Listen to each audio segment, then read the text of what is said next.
Hello and welcome to a video that I told myself I was not going to record tonight because it is currently 1:15 in the morning, but damn it, my brain is going.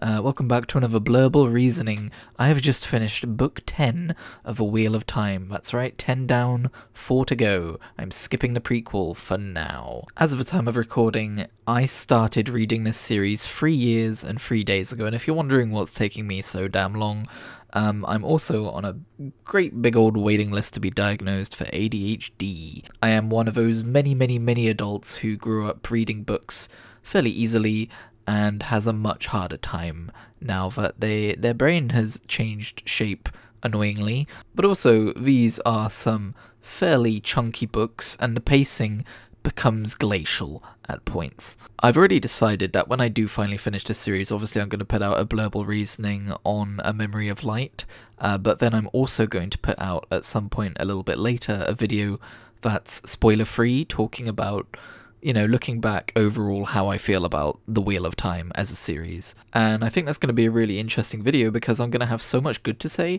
and a decent amount of bad to say as well. But yes, since it's taken me 5 months to read this book with breaks in between, I will be looking at a plot synopsis to remind myself of certain things. I apologise if certain small details eluded me along the way. Feel free to leave a comment if there's anything that you think I should be aware of that I seemingly have missed, as long as it's not spoilery, obviously. Okay, so let's keep things focused on Crossroads of Twilight for this video. Crossroads of Twilight opens with some really dull Matt Cawthon chapters and some really dull Perrin Ibarra chapters. Matt's opening chapters are pretty much about him just trying to escape Shan country with the Daughter of the Nine Moons in tow and the various hijinks that ensues from that. And Perrin continues very grumpily searching for his missing wife. He does not find his wife in this book. We hear a lot about how much Perrin Ibarra wants Fail back, and we do not see a lot of Perrin Ibarra getting Fail back. However, do not dismay, some of my favourite chapters from this book are Matt and Perrin chapters. Matt maybe not so much, but I did enjoy his later chapters with his relationship developing with Tuon, the Daughter of the Nine Moons. I still think that Matt comes across as a bit of an outdated character in terms of his writing. Obviously, a lot of that is trying to do the whole, you know, he's rough on the outside with a heart of gold on the inside, but definitely in terms of his relationships with women, you know, I think he comes across very misogynistically. I don't know if everyone agrees with that take. I don't think it's too important to linger on it. But yes, his latest matchup is with Tuon, the Daughter of the Nine Moons, pretty much the princess of the entirety of Shan Empire as far as I'm aware. And while they have a fairly toxic developing relationship, you know, she calls him toy, you know, part of him doesn't want to marry her, but part of him does. It is at the very least an interesting relationship to see growing because it once again ties into these notions that we see throughout this book of the Shan not just being the straight up baddies like they have kind of been depicted as being up until now. But my absolute favourite chapters in this book came from Perrin's chapters towards the end of the book. There is an entire sequence where he comes across a town called So Harbor, and it is like something out of a Game of Thrones, because the town is inhabited by these shambling undead who are desperately trying to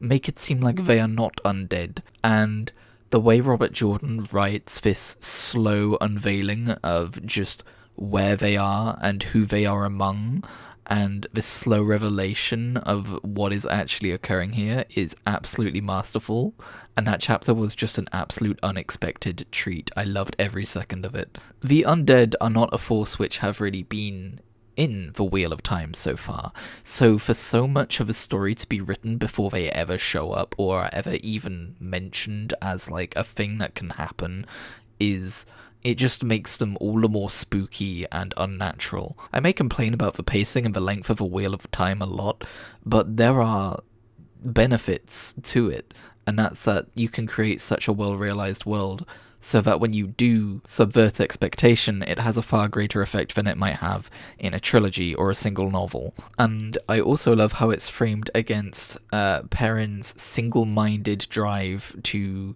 save Fail, and this situation and setting, which should horrify him and should terrify him to the bone, is kind of just another inconvenience to him that angers him even more. And I also love how in the following chapters we get to see just how far he's willing to go in terms of getting information to, you know, basically interrogating the Shido Aiel that he has captured.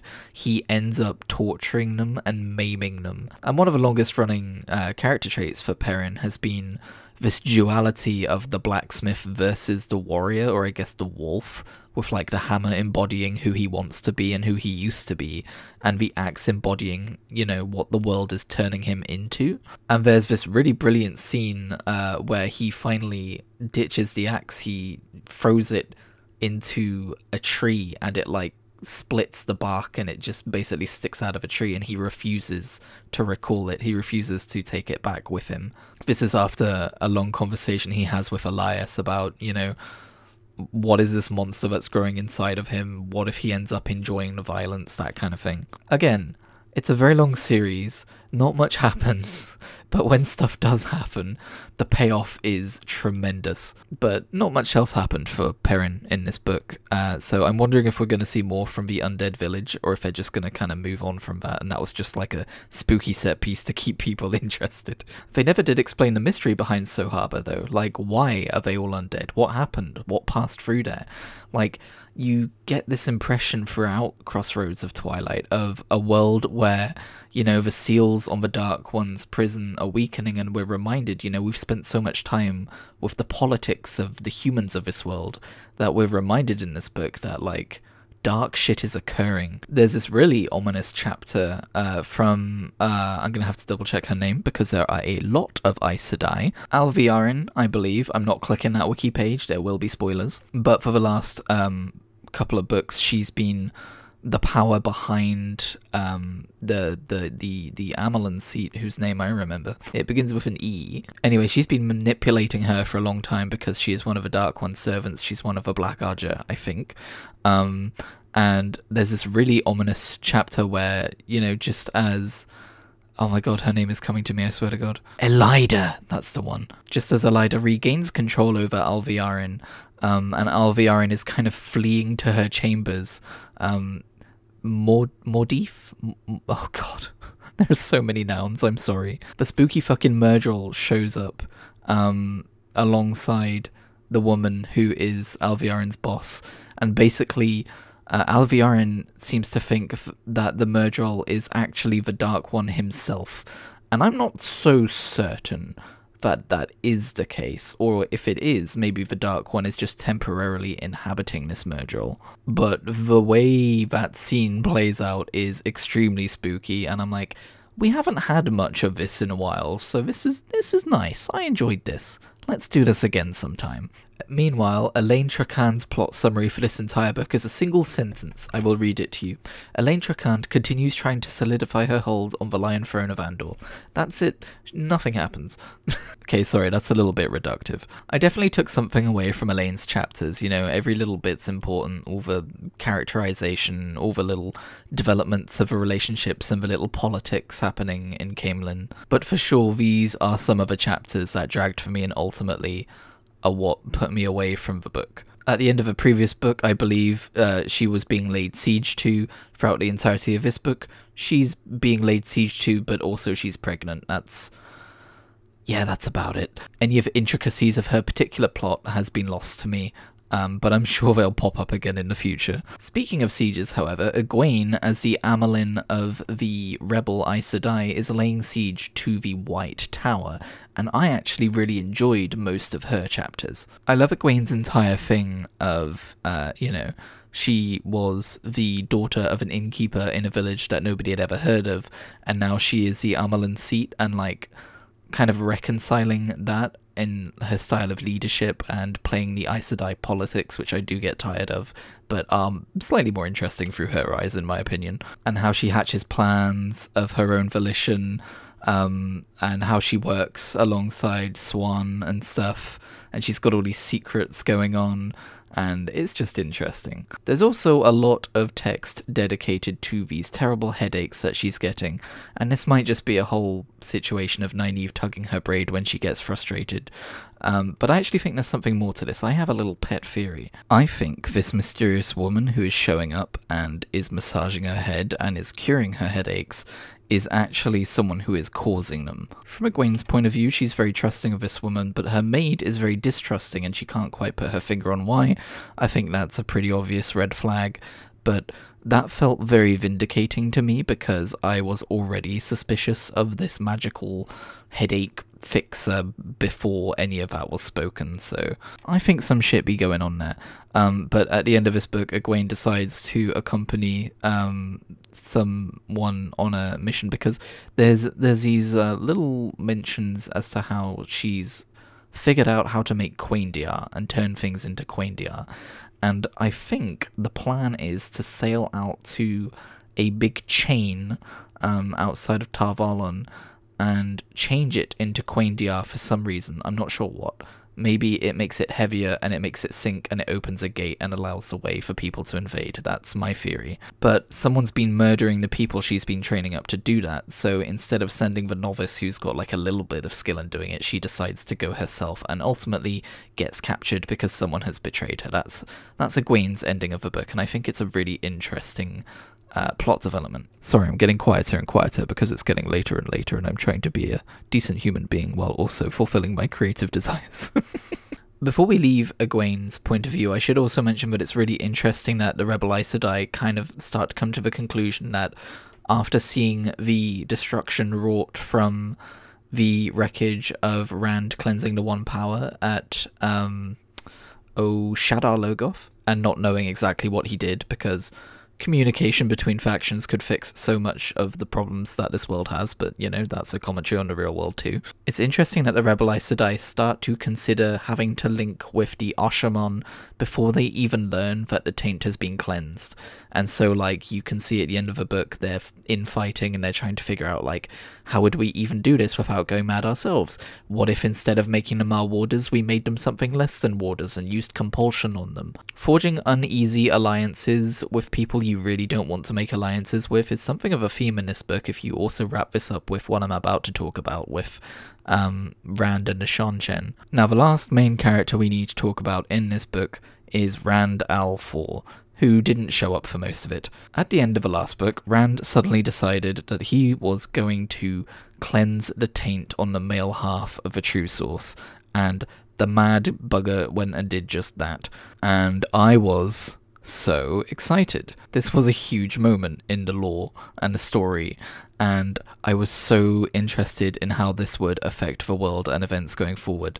And so I was a little bit disheartened when I realized that most of this book was just going to be including viewpoints from characters who hadn't really been in most of the previous book up until the time that the cleansing of the taint happened. And while we did eventually get some plot that went past that point, it took a while. We got a feast for crows, and I was so hoping that wouldn't happen. So if you're wondering why I have so much ire towards like Elaine's chapters in particular, that's partially why. You know how I've complained in the past of like, Robert, please, let's advance the plot. I very much felt that in this book. But looking back on it now, the book as a whole, I appreciate it for what it is, and I do give little 5-star ratings on like Goodreads and on my spreadsheets and stuff, and I gave this book, if you're interested, a 4 out of 5. It is one of the lower 4s I've given. It was teetering on a 3, but I thought, no, I was excited by the end of this book, I'm ready for more. The main thing that Rand does in this book is send a few people out to negotiate a truce with the Seanchan, which is interesting. It's one of the many plot threads which I'm starting to see spiraling towards a kind of a head. The general impression I've got of A Wheel of Time as a series so far is this really strong start with these really strong characters going in all of these different directions, and then they spread out a little bit too far and it got a little bit too muddly in the middle, but now it feels like they're starting to kind of like maybe not come back together like in the Song of Ice and Fire kind of a way, but the plot threads, you can start to see how the different factions are coming together for the end. And so I find this particular plot thread really interesting and fascinating. I do wonder, because the Shan are very much portrayed as like this amoral, unethical civilization who literally enslave like people who can channel and use them, like treat them as like dogs and stuff.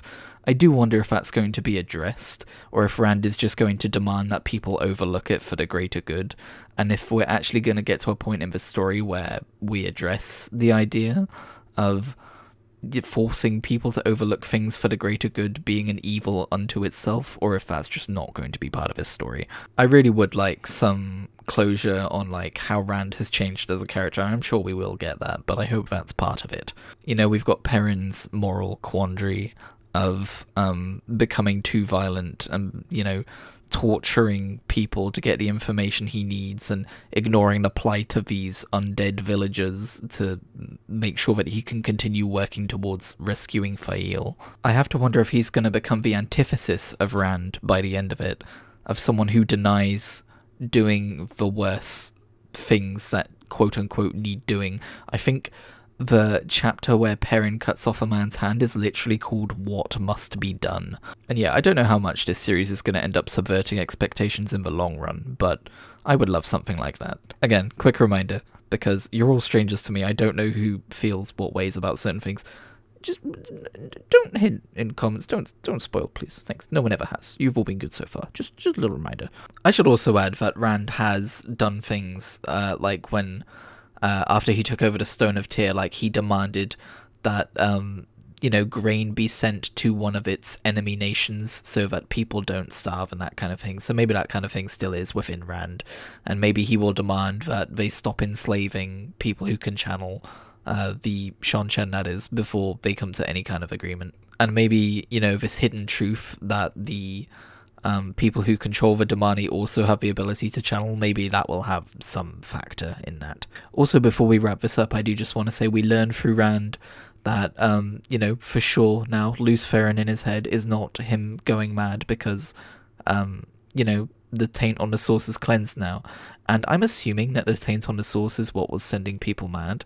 I don't know if that's actually confirmed. That might actually be a fun thing if it's not the same thing, but I'm pretty sure that's what that is. I already speculated that this is more like about him being the Dragon Reborn than it is about him going mad as a channeler or something, but it's nice to have the confirmation. And then we've been having this whole thing about whenever Rand, Mat, or Perrin kind of think about each other, they see like swirling colours and visions, and that's continued, which is interesting.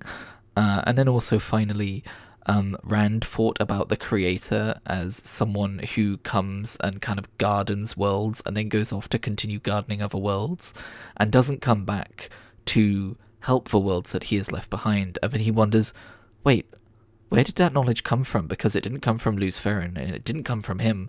And I just, you know, that's a plot thread I'm really bloody interested in. And yeah, I think that's about going to do it. I know I don't go as in-depth into plot stuff as I used to. I don't take notes anymore.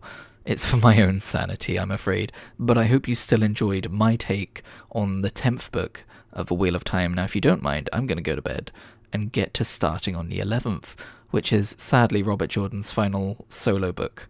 I am still really curious to see how Brandon Sanderson finishes this story, and like if the writing style change is noticeable, if the pacing speeds up or anything like that. But above all, obviously I do wish Robert Jordan had been able to finish the series. I do wish he was still with us. Just a little reminder, like, obviously I'm criticizing his writing, but I'm criticizing his writing like I would criticize anyone's writing. And at the end of the day, I'm really enjoying this series, despite it taking so long to read through for me personally, and my issues with it. As I've said, the issues I have with it also tie themselves into things which I think benefit the series, two sides of the same coin kind of thing. So yeah.